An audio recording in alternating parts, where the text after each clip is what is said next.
മുഖ്യമന്ത്രിക്കെതിരെ ഉയരുന്ന ആരോപണങ്ങളിൽ വിശദീകരണവുമായി CPM നേതാവ് കെ ബാലൻ രംഗത്തെത്തിയിരിക്കുകയാണ്. മുഖ്യമന്ത്രി മലപ്പുറത്തെ അപമാനിച്ചിട്ടില്ല, ദേശദ്രോഹികൾക്കെതിരായ നിലപാടാണ് മുഖ്യമന്ത്രി സ്വീകരിച്ചത്. അൻവർ നടത്തുന്ന ആരോപണത്തിൽ നിയമപരമായ അന്വേഷണം നടക്കുന്നുണ്ട്. കോടിയേരിയോട് പാർട്ടി നീതി കാണിച്ചില്ലെന്നത് കല്ലുവെച്ച നുണയാണെന്നും കെ ബാലൻ പറഞ്ഞു.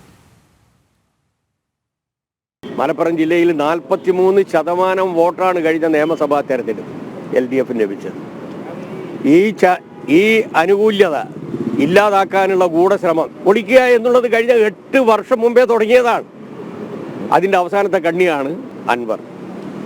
ഇത്തരം ചെയ്തികൾക്കെതിരായി ശക്തമായിട്ടുള്ള മുന്നറിയിപ്പും ചെറുത്തുനിൽപ്പും നടത്തിയ അദ്ദേഹത്തിൻ്റെ തന്നെ സഹപ്രവർത്തകനായ സഖാവ് കോടിയേരിയുടെ രണ്ടാം വേർപിരിയൽ വർഷവുമായി ബന്ധപ്പെട്ടുകൊണ്ട് അതോടൊപ്പം തന്നെ പിണറായി പറഞ്ഞു, ദേശദ്രോഹ ശക്തികൾക്കെതിരായിട്ടുള്ള ശക്തമായിട്ടുള്ള നിലപാടും അത് ഏത് ഭാഗത്തു നിന്ന് വന്നാലും, ഭൂരിപക്ഷത്തിൻ്റെ ഭാഗത്ത് നിന്ന് വന്നാലും ന്യൂനപക്ഷത്തിൻ്റെ ഭാഗത്ത് നിന്ന് വന്നാലും ശക്തമായിട്ടുള്ള നിലപാടാണ് ഗവൺമെൻറ് സ്വീകരിക്കുന്നത്. ആ പറയുന്ന ഘട്ടത്തിലാണ്